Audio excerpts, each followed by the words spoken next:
À Saint-Savin, les promenades de Jacques Briot ne sont jamais totalement innocentes.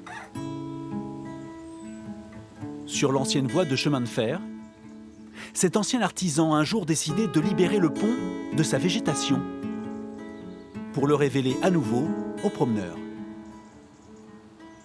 J'ai débroussaillé à la main, tout à fait manuellement, quoi. Ça m'a pris 24 heures. Et puis, chantier terminé, c'était une satisfaction pour moi et pour les promeneurs. Bonjour, ça va? Ça va? Ouais. Allez, gros. À l'ombre de l'abbaye classée au patrimoine mondial de l'UNESCO, le patrimoine se fait donc parfois discret. À quelques mètres du pont, un abri de cheminots est à nouveau prêt à servir de refuge.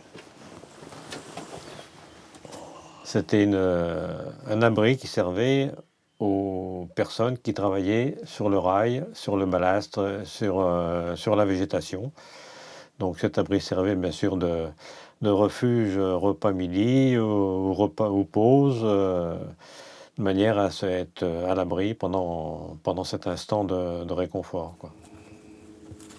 Pendant 1 mois et demi, Jacques Briot a travaillé seul et financé lui-même la restauration de l'édifice pour le sauver de l'abandon. Après 48 ans de métier, vous savez, je pense que quand on aime son métier, on a toujours du courage. Et surtout pour du patrimoine qui devrait toujours être entretenu et pour rester en place.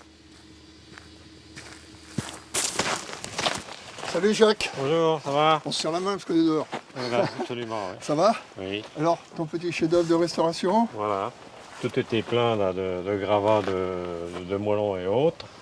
Tous tombés à terre, bien sûr. En plus, tu as travaillé avec des matériaux un peu de récupération aussi. Voilà, en plus les de ce qui pierres C'est ça. sur place, le mortier sur place, Sur place, oui, c'est ça. sorti par les blaireaux. Pareil Bureau, merci à eux. Voilà. Si le maire de Saint-Savin a le sourire, c'est que bientôt, une véloroute va emprunter cet itinéraire. Avec pour les visiteurs, donc, la possibilité de se réfugier dans l'abri cheminot. On informe effectivement sur l'histoire, sur le passé, sur ce qu'était le rail, entre autres. Après, il y a une autre utilisation, parce que sur les longs parcours, là c'est Suisse Océan qui passera ici. On peut penser que les promeneurs auront besoin de se reposer aussi. Et donc trouver un abri tel que celui-ci, je veux dire, c'est un rêve, quoi. Hein. Ce trajet passera aussi par le village voisin. À Antigny, les marcheurs du club local ont donc demandé à l'ancien couvreur de restaurer un autre ancien abri cheminot. Les tuiles sont offertes par mon successeur, donc ça roule. Et donc c'était une toiture, une pente, Monopente, non? Monopente, oui, c'est ça, en tuiles, d'accord. On a pensé que comme chez nous on avait la même chose, ça serait bien quoi d'agrémenter nos sentiers de randonnée. Dans la cheminée, là, on y faisait du feu, là, on se réchauffait quand on étant tout gamin.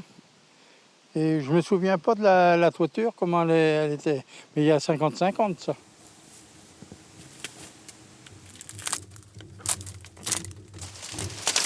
J'étais entrepreneur, alors donc, vous voyez, à 71 ans, on entreprend encore.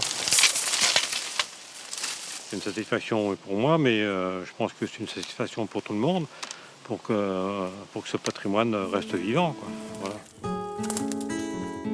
Jacques Briot doit bientôt débuter sa prochaine restauration. En quelques semaines, il devrait à nouveau sauver une petite part du patrimoine poitevin.